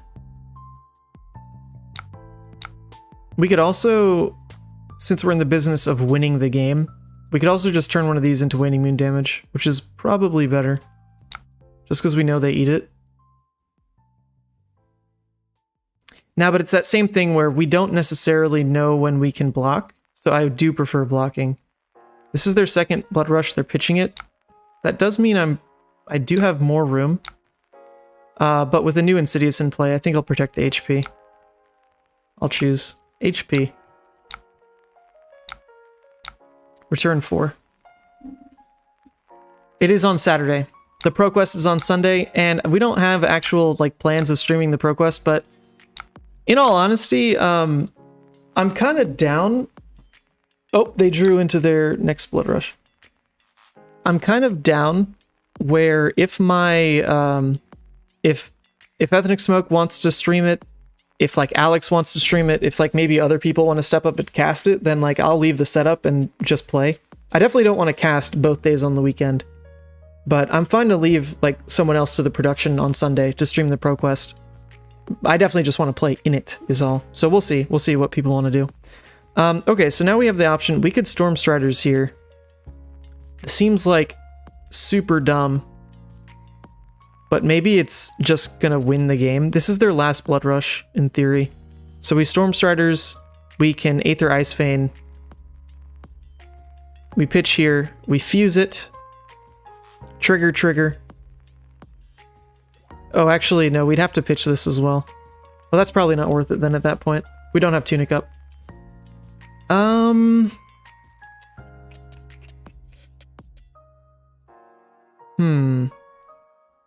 I think we'll let this go. Let's just hope that we can block with 6 here and just return 8. That would be nice.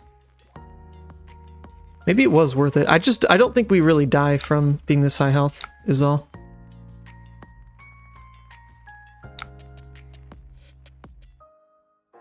If there's one more Intimidate coming through before I get to block 3, then I might as well just throw this out. But if there isn't, then I'll just block 3 with the Ice Eternal. And we should be pretty fine.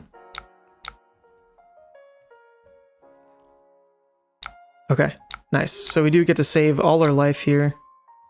I wouldn't expect more than maybe 8 to 10 damage coming out of this. They could get lucky. They could go for a draw discard into one more attack. But most likely... Oh, it's barraging. Okay. Well, then I'm glad we blocked when we did. We wouldn't have a chance. Would not have had a chance. So I said 8 to 12, or 8 to 10. This is going to be 12. That's pretty scary. It is, it is. I think we can buy a little bit of room to not die to... I mean... I guess they already banished 1 Reckless. They're probably not running 3, so there's no need to actually block with Coronet. if we go to 3, it's not like they would double Reckless. So I think that's fine. Plus we're about to go to 4. I think this is okay.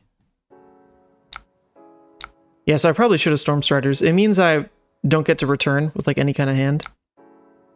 But it would have taken away their entire damage turn. And bought us room to use the other Insidious Ticks. Because now we probably just don't get to use these, to be fair. That's a little rough. We have one more red. We have one more blue coming up. They blocked with 2. Okay, so their hand's pretty dead. That buys us some room back into the game as well.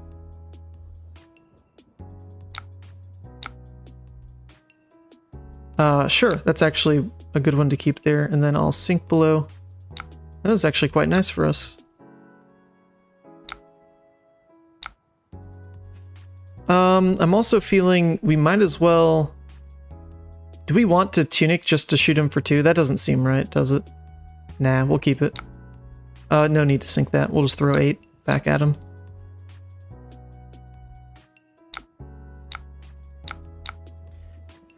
Alright, so there isn't another Blood Rush coming. They've played, at this point, all 3 red barragings. They've played Wild Ride, Wild Ride, Wild Ride. So there's 2 more Pulpings, and then that's pretty much it.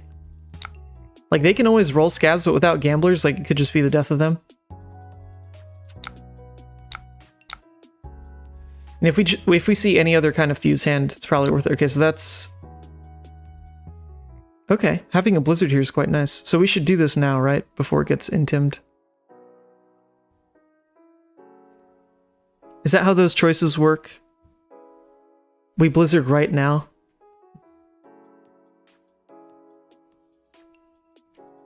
Yeah, let's do that.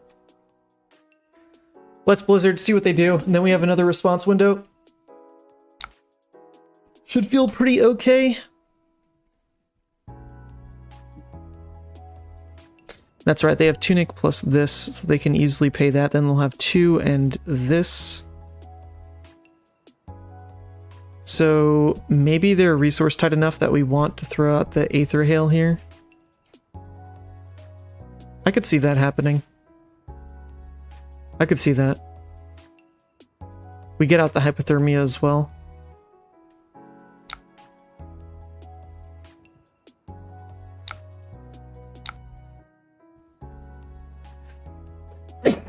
Oh, excuse me.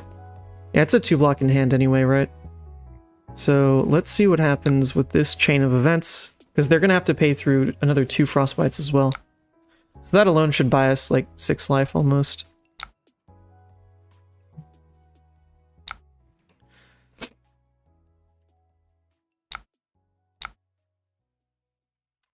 Okay, so they discarded a Reckless Swing, so we can just end the turn. We can just end the turn forcibly. They did pay for Blizzard, so this definitely feels bad on their end. Definitely. It means we have no disruption set up in Arsenal. But they don't really have that many ways to go aggressive again. They have 1 more Pulping after this. So I think I'm actually fine with how this worked out. And then, yeah, we'll still smack them with Moon. Just in case. Maybe they don't have another blue here. They pitched a red and a yellow. Okay. Oh, so I should have mooned actually before blocking. Yes, there was no point in doing it that way. Should have mooned before blocking. Once I saw that the Pulping didn't hit, that way they just are stuck with less information. Alright, let's see it. They rolled a 2. Okay, so it's probably just 6 damage. It's a barraging. Okay, that's actually pretty unfortunate because we have a Blizzard here. This could be bad. It hit the Blizzard, that's fine.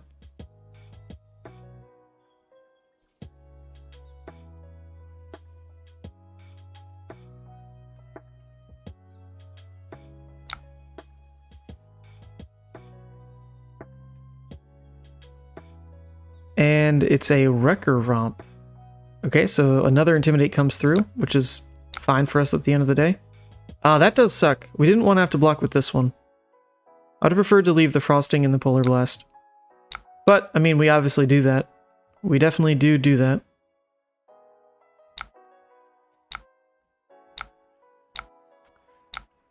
So now it's a weird question of, I think Cornet with Frosting is better, and then we Arsenal Blizzard.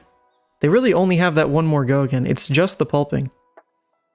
So Blizzard might get a little stuck, but like, what is a Frosting doing?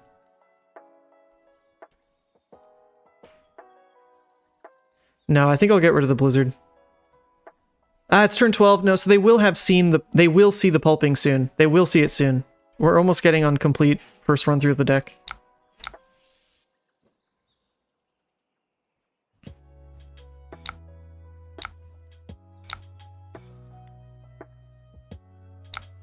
Swing big. Okay, so we know they're not on pummel, so this is just free information for us.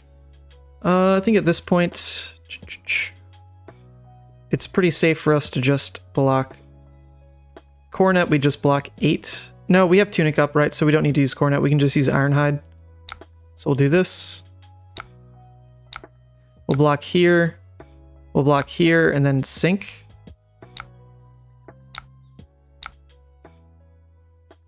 The go again is not relevant at all, but it is funny.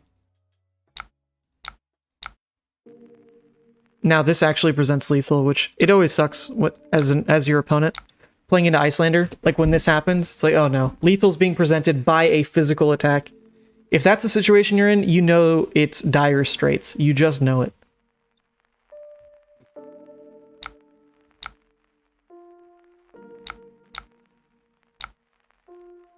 So we should still have one more red Aether Ice Vein. That should be coming through. That's got to be like one of our last hands in first cycle here. And that will most likely lock up the game, because between that turn cycle, we'll be able to Storm Striders as well, and most likely just win. Okay, Hypothermia is gone. That's fine, we'll block the full 6. There's nothing else I can do with these cards, so I guess we'll just play out a Hypothermia. Actually, that's not true. I should play out the Blizzard, right? I should play out the Blizzard, Coronet with the new Blizzard, Arsenal Hypothermia. Yeah, let's do that.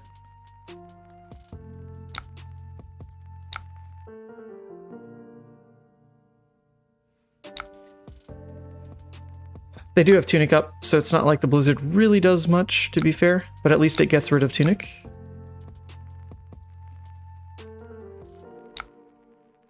Frosting lets you activate Moon is the only reason to do it the other way. Yeah, I think since we know there's the one red Aether Ice Vein still coming through, I will just wait for that. And here it is. So that's a yellow barraging coming through. So it's a bit of a tough spot actually, because if we want to go all in, it'd have to be now, but they could easily turn their hand into resources. Huh. That is more tough, actually. More tough than I thought.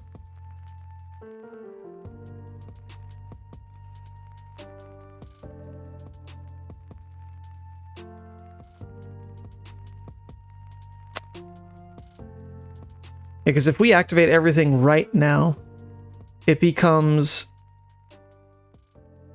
Is that enough? Because we can clear their hand before the Arcane Barrier, right? I think I'm trolling. I think this is just game. I'm just going to do it for science. I don't feel like counting it out. It's been a bit.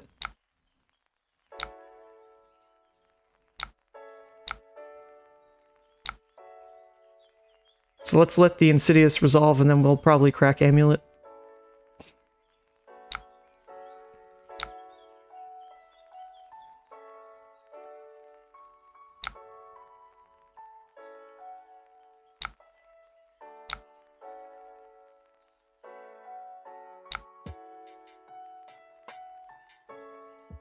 Alright, they go down to 3, which is well within our reach to win. So we didn't win on this turn specifically because they didn't have, they weren't stuck with any reds, which, to be fair, we probably should have known because we could track their deck. If we ever put Emeritus into Arsenal now, though, it still just will be a win. That will just happen. We'll get there. We have all the Emeritus. Okay, so Emeritus going into Arsenal for this next turn will be the game, so let's just not punt.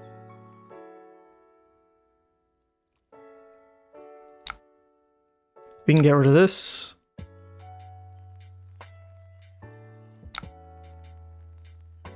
Actually, in the off chance that I can't win through this one Emeritus for whatever reason, let's just block this way.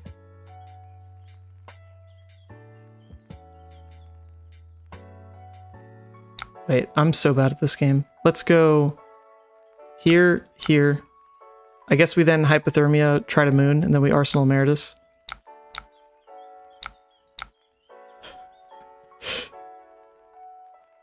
I'm sorry, opponent.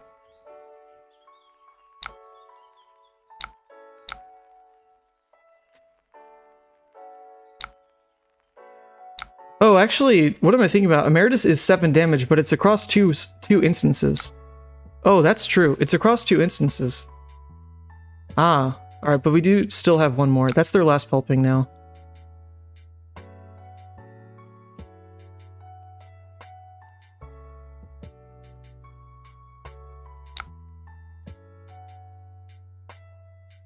Let's see what happens on this.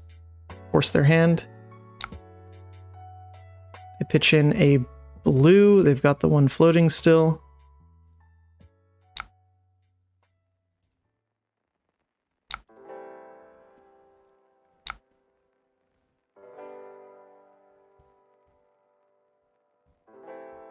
They pitch in another blue. Okay.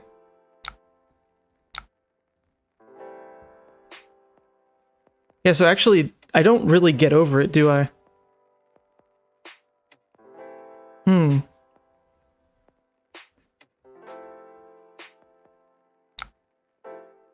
We still have another Ice Bolt, another Emeritus. Those don't... I mean, this only deals 1 damage in theory.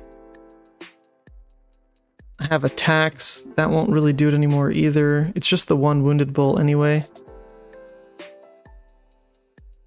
Okay, wait, they did go to 1, so all I need to do is play the Emeritus and they will lose.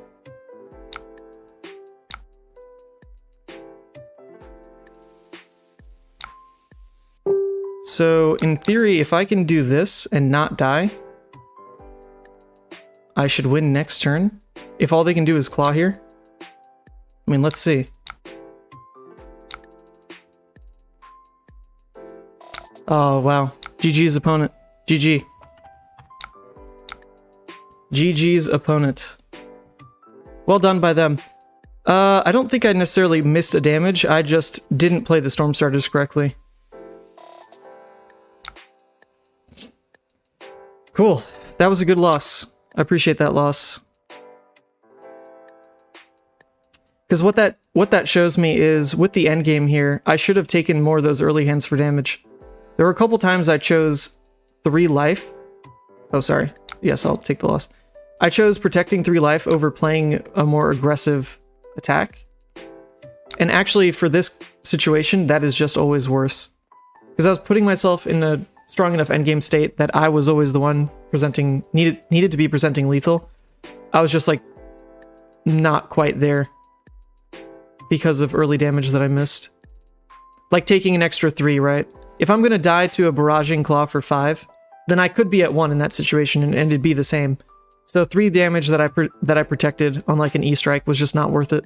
And I could have thrown 7. That's cool. It's good to know. You should have let the Ice Vein resolve, make them discard, then Moon. You missed a damage on the starter's turn. Oh, see, I didn't even notice that. Thank you. Oh, Paul. Oh, you were the opponent. Oh, no, wait, no. Geralt was the opponent. Thank you. Yeah, appreciate that game. Okay, that is going to put me at time, though. I do have to go. Let's go back to work. Go back to work. But that was fun. You will see some games over on the LSS channel starting next week. That's what all this practice has been for. So look for that. But in the meantime, have a good weekend. I gotta run, get back to work, finish some stuff. But peace.